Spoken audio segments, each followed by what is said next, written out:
Namaste, beautiful. Welcome to King Pigeon class, in Sanskrit known as Rajakapotasana. This pose is quite advanced.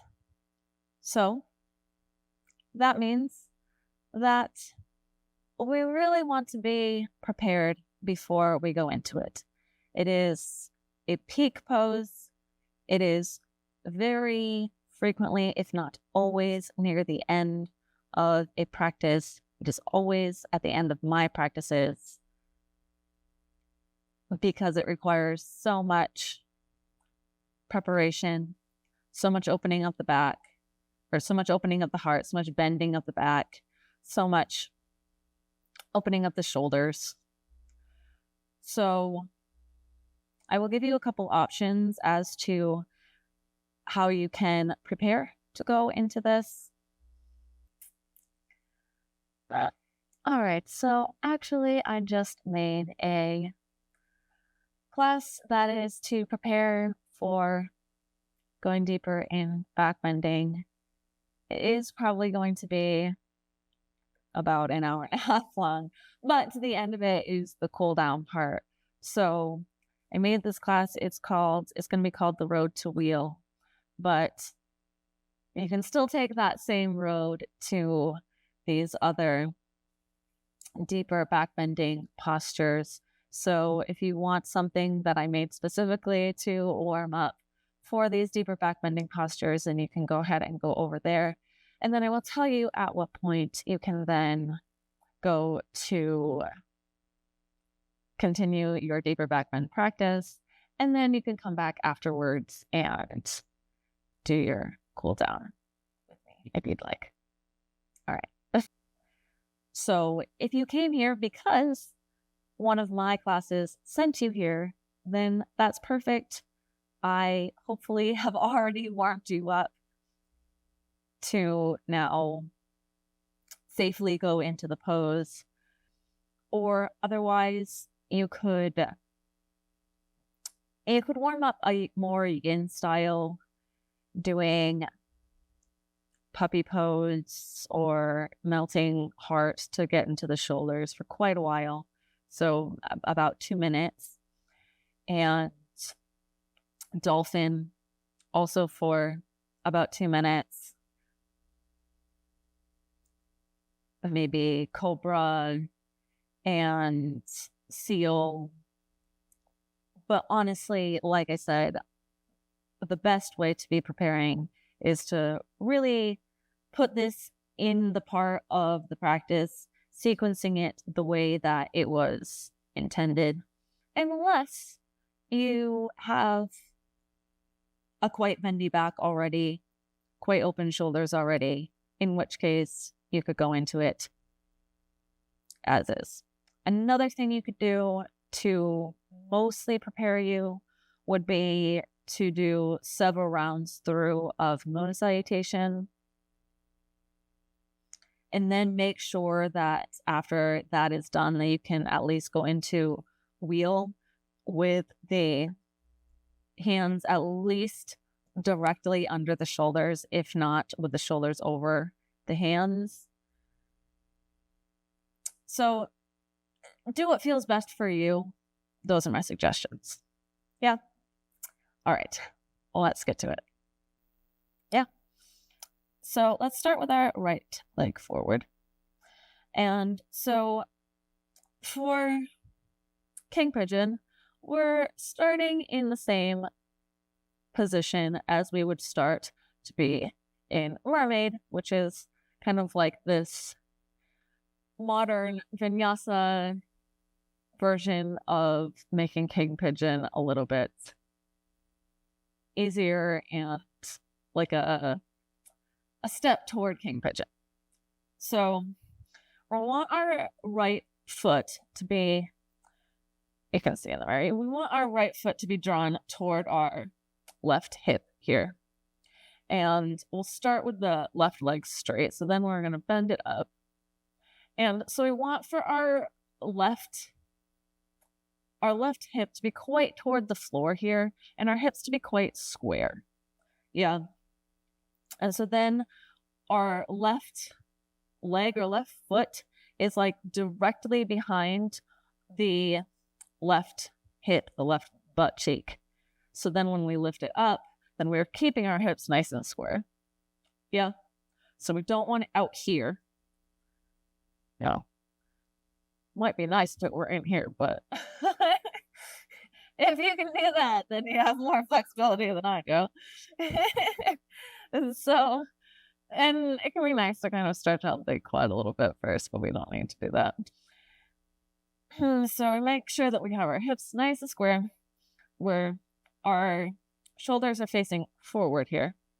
And then in order to get into the king pigeon most easily, what we can do is we can have our left foot flexed. And so now we're going to reach back with the left hand toward the left foot, and we grab the flexed foot. Now, so we get a nice grip on it. Yeah, we want our hand all the way around the foot. Yeah. And then we bring our foot toward our left shoulder. And then once it reaches pretty close to the left shoulder, then we can begin to point it. So now we already have the grip. Yeah. And then we bring our elbow up toward the ceiling. And then we're halfway into the pose here. Yeah. So we have our flip grip already on the left arm. And so now we're reaching back with our right hand already with the flipped grip, right? So already with the palm up, and we're reaching back to then grab a hold of the foot, putting the head back, squaring out the shoulders, squaring out the hips.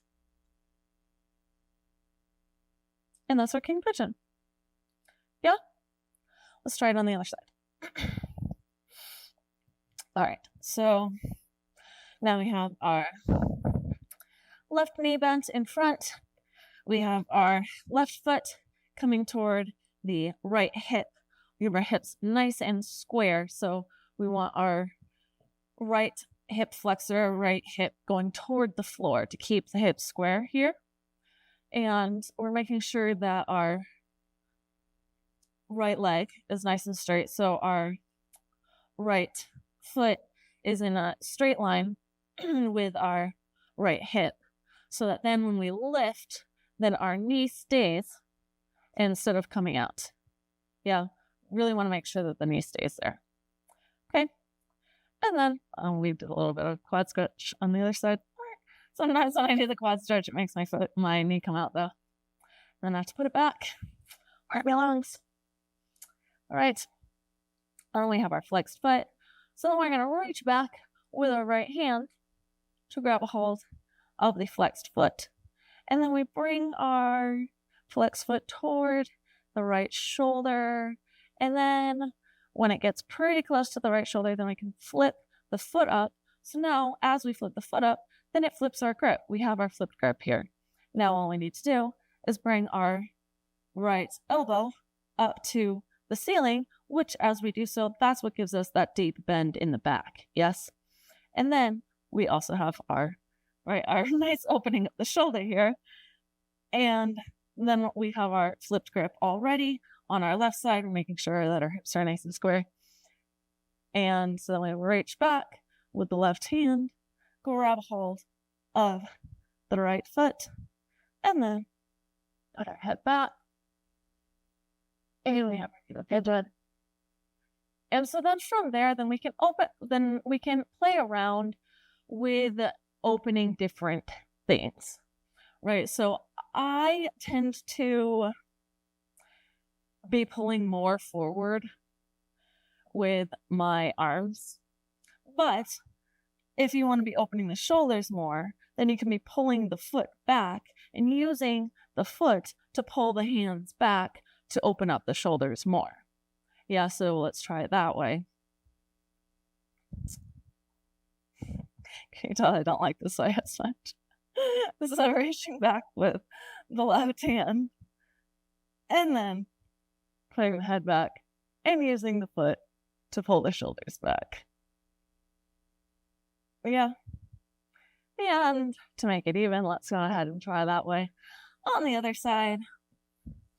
So now we're taking the right foot toward the left hip, making sure our hips are nice and square, reaching back, grabbing hold of our flexed foot, pulling it toward the shoulder, pointing the toe, bringing the elbow up to the ceiling, reaching back with the right hand, looking back, and then extending the leg to pull the shoulders to be more open.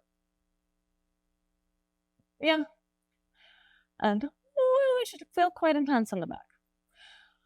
And so, from there, then, now that we have gone so deep into the back, then it could be nice to counterpose from there. So from there, because we've gone quite deep in the back, then forward folding is nice. So even just then from there going into our half pigeon is usually how I would sequence it in class. I find it's really the most comfortable way in my body to sequence it. So I very rarely do anything else but that, even if it seems a little bit boring to always be doing it in that way. I do it in that way because it really, I can't think of something else better than that. So,